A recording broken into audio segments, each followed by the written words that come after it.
حبايبي الحلوين، عاملين ايه؟ يا رب تكونوا بخير.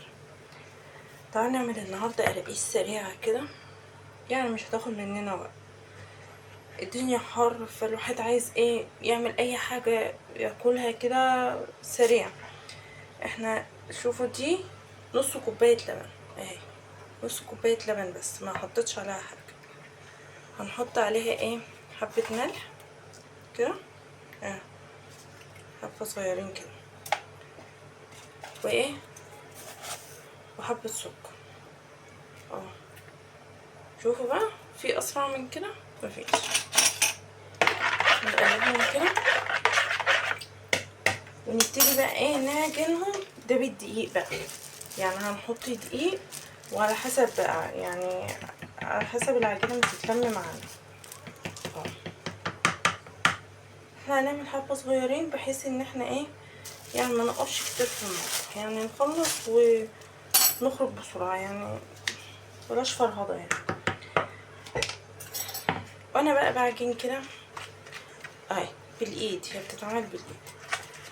هقول لكم على تجربتي مع مامتي وبابايا. الحاجة كده يعني ايه، يعني نفسي يعني ايه الكل ياخد بيها. انا بابايا ومامتي، انا اصغر واحدة في اخواتي، فبابايا ومامتي جايبيني يعني وهم كبار سنا. فاول ما اتجوزت انا كنت مرتبطة بيهم قوي، لان انا كنت صغيرة، فانا كنت قاعدة معاهم اكتر واحدة في اخواتي يعني. كنت بخاف عليهم، بعتني بيهم، حاجات من دي. اجت في اول ما اتجوزت طبعا، يعني ايه، اجا يوم كده عليا، كنت رايحه لهم، كان يوم جمعه. فاليوم دون اجا جوزي قال لي ايه، مش هينفع، دي الدنيا بتشتي ومش عارفه ايه وكده. ماما قاعده مستنياني، وبابا قاعد مستنيني، وهم لو انا ما رحتش لا هم هيطبخوا ولا يعملوا حاجه. امي وابويا قلت له لا هروح. فاجا اخويا راح متصل بيا، لقيته بيقول لي ايه، قلت له انا قال لي مش هتروحي لماما. قلت له انا مش عارفه انزل، علشان ايه، الجو برد وكده ومش عارفه. انا جوزي ما عندوش عربيه، انما ما شاء الله اخواتي عندهم عربيات. فراح قايل لي طيب بصي، ما انا هاجي اخدك لوحده. قلت له طيب. فايه جوزي راح قايل لي إيه انا مش قلتلك ما تنزليش؟ قلت له لا انا هنزل، انا مامتي ماما قاعده مستنياني، واخويا الكبير قال لي هاجي اخدك. قال لي طيب. قلت له انا هروح وحد من اخواتي برضو هيجي. المهم انا ما قلتش لماما حاجه ولا لبابا حاجه عشان ايه ما يزعلوش. فطلبت حد يعني من بتاع الخضار وكده، كان بيجيلنا هناك. قلت له هاتلي وهاتلي، ورحت طبخت واتغديت معاهم. كل ده لوحدي، انا لوحدي. كانوا خايفين عليا عشان ايه، يعني في اول الجواز بقى، لو حمل او حاجه مش عارفه ايه، التعب والكلام ده كله. والله العظيم كده اهو يا جماعه، وحياة ربنا رحت لقيتهم يعني سقعانين، ويعني محتاجين بقى اللي يدفيهم ويعمل لهم حاجات سخنه، الجو سقع سقع.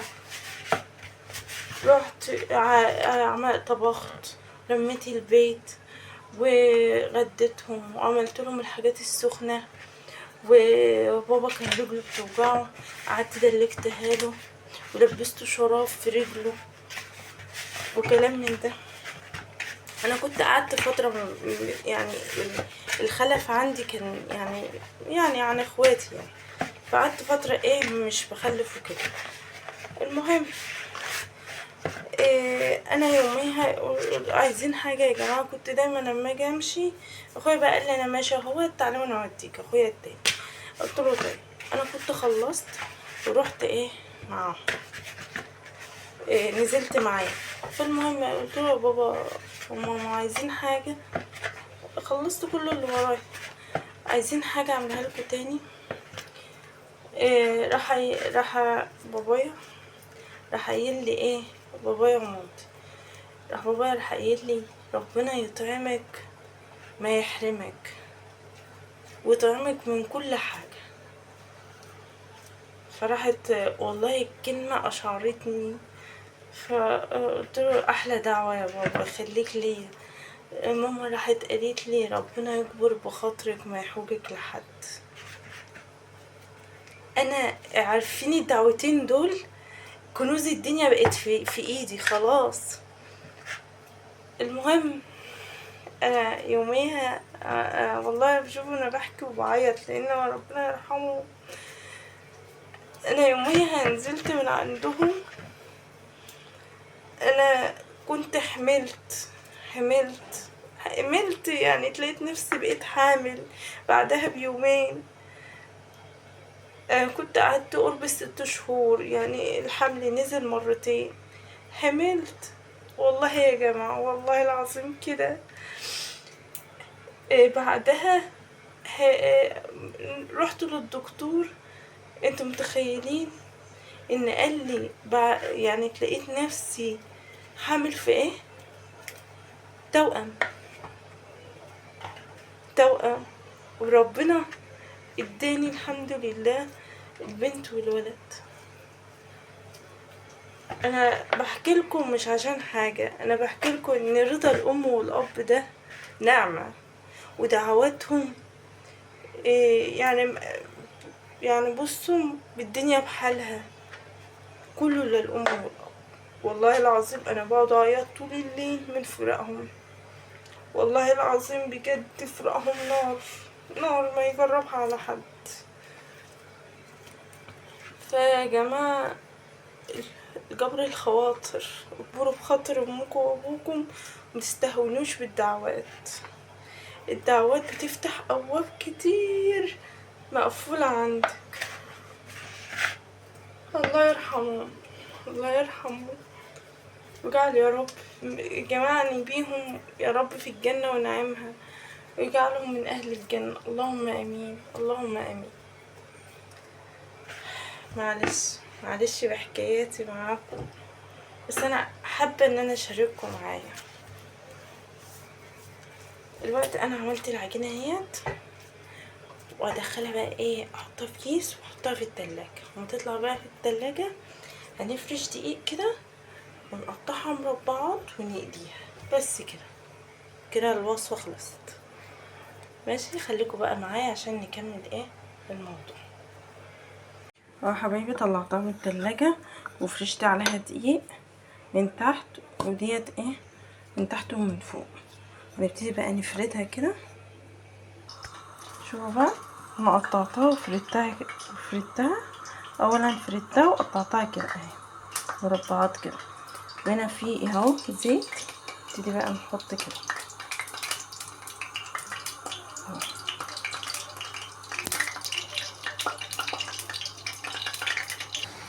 شوفوا حبايبي بدأت تعمل ازاي. انا قلبتها على الوش التاني اهو، شوفوا المنظر. شوفوا دي طبعا تروح قلبها على الوش التاني البيضة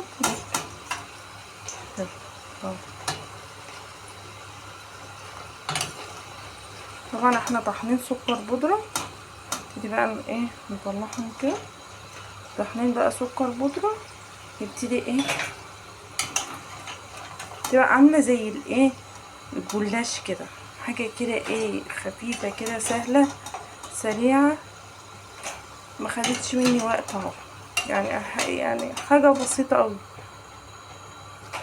ومعاش مكلفة. انا حبة دقيق ربع كوباية لبن عملت كمية.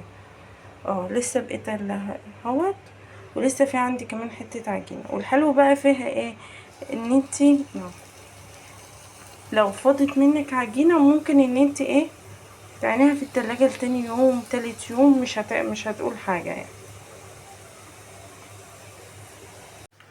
شوفوا حبايبي، كوباية دقيق، نص كوباية لبن، كوباية ونص دقيق، على بيبقى على حسب شوفوا طلعنا كمية قد ايه. ده بقى سكر بودرة انا طحناه في المطحنة اهو. بترش بقى ايه عليه كده، مكنتش عايزاه من غير سكر، ماشي براحتك. شوفوا بيبقى منفوخ كده اهو.